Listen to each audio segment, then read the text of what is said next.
I've got a couple projects coming up, and one of the things I wanted to do today, one of the projects is I've got a bunch of tools that are just on random shelving, and I want to get them up on the wall and get them in little cubbies.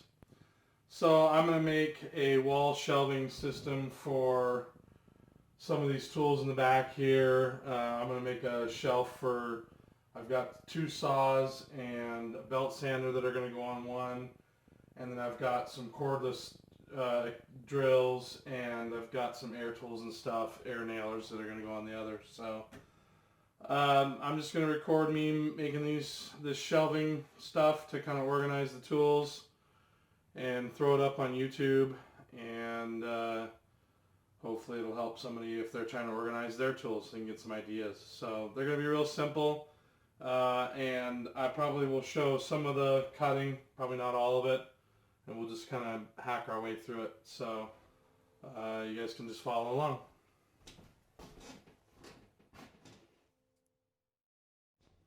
Alright, so this first piece here is just some junk plywood I got laying around. It's going to be the base. Like I said before, I'm going to take, I didn't say it, but I'm going to take the belt sander and strip one face down to paint. I'm trying to keep everything white in here, so I kind of notice when things are dirty, and also it's going to help reflect light. So I'm going to cut this thing down and get it squared up and get it ready to go. I'm going to run the air, so it's going to be super noisy. So I'll probably dub over a part of this.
So, you guys still recording?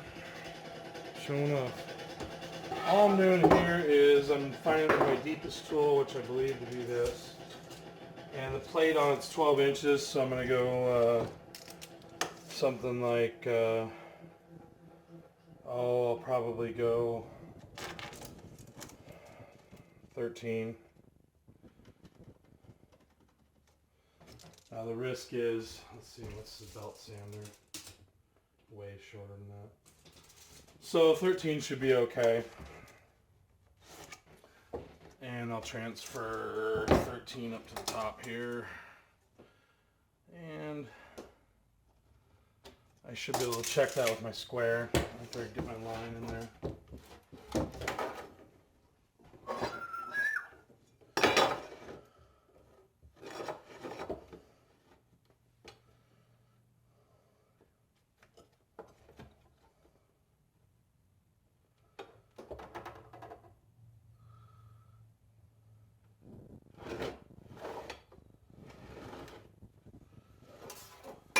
Take a little more off this end here.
Just checking my line, guys. And that's part of the problem.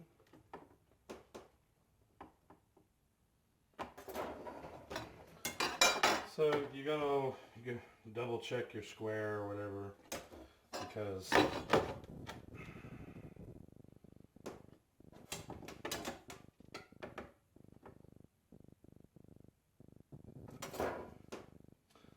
really get this first cut square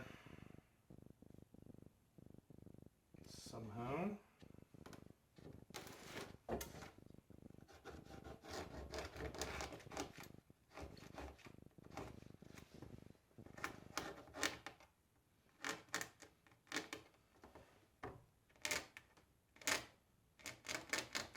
And whoever did this plywood last time, put sand on it to give it that grip, like grip tape. And so it makes cutting the board just hell on blades. Just sucks.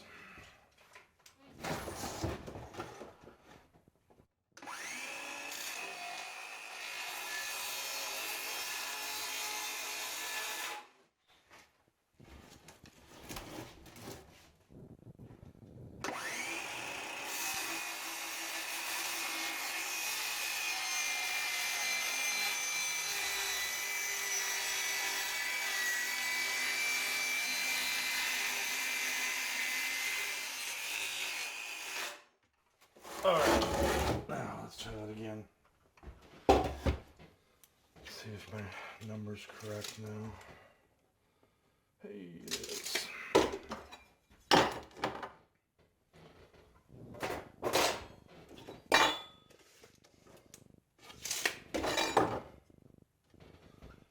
And it's just a way for me to clean up an old junk board and reuse it and make it square and parallel and all that crap. Get some good cuts on it.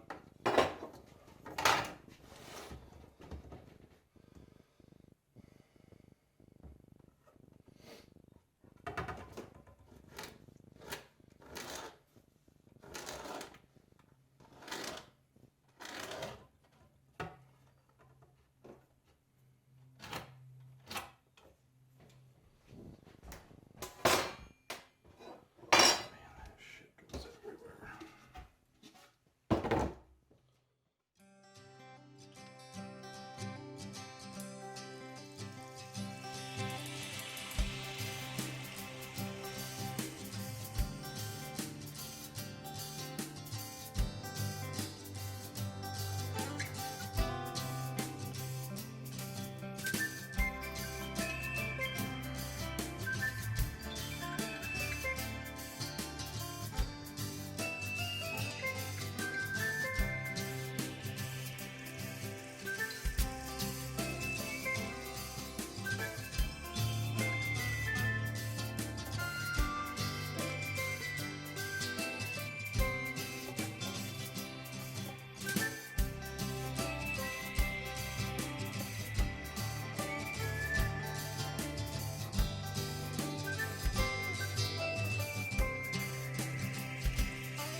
this will have to do. Yep,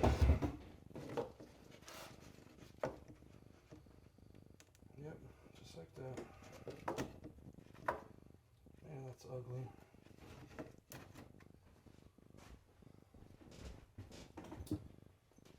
So I'm going to do a bunch of sanding and turn you guys off. Alright guys, one of the things you'll want to do when you get this done, I reset up my straight edge and cut this back edge on like a 30-degree angle. Just made sure it was steeper than the sides.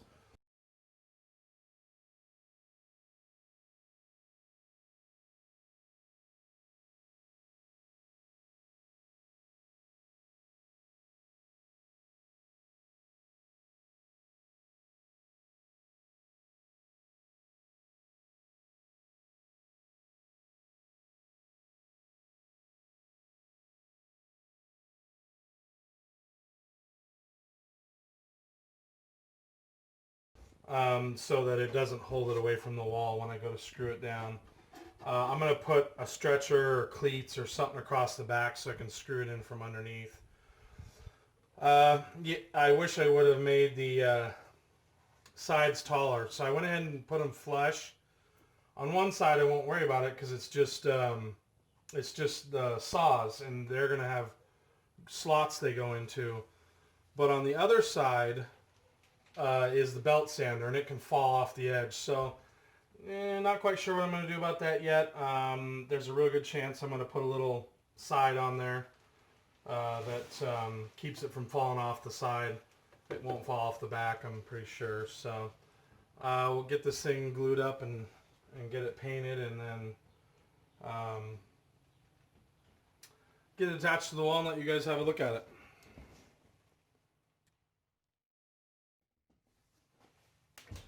Alright guys, I jumped way ahead, like all the way to the end. I got busy yesterday and forgot to record and just kind of wanted to get this done, but I'll go back over it and explain it from where we left off. So yesterday we had the top done and we'd cut the sides. So I glued and pin nailed the sides on. And then we had talked at length about how to, or at some length about how to cut the angles for the wall. So I got those on, and then what I ended up doing was, so this thing, I'll give you the measurements. With the sides, it's 23 inches overall. What I ended up doing, I knew I was going to have to cut these slots for the skill saws, and so I went ahead and put this piece in here that just goes in between the jambs, which was 21 and what is that? Something like 5/8. And so I just patched that in because I knew this would be floppy if I didn't put that in. So I glued it and pin nailed it, clamped it, left it for a couple hours. And then I put these stretchers in at the last before I cut the openings. And these just allow me to screw it to the wall. It was just some crap I had laying around. I won't go into detail on that.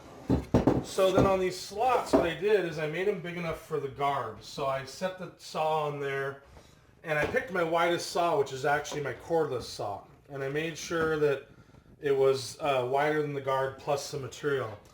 And so what I did is I made sure when you do this, okay, you guys can see it.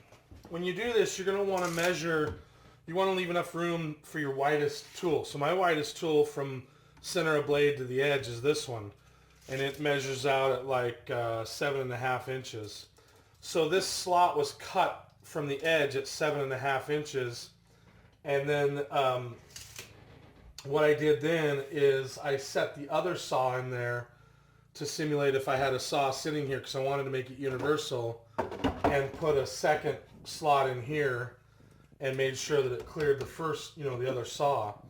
And so basically 2 of these cordless saws, which if I had to, they both can fit, it's interchangeable. I don't have to put one saw in one spot and one saw in the other spot and label them so I don't get them mixed up.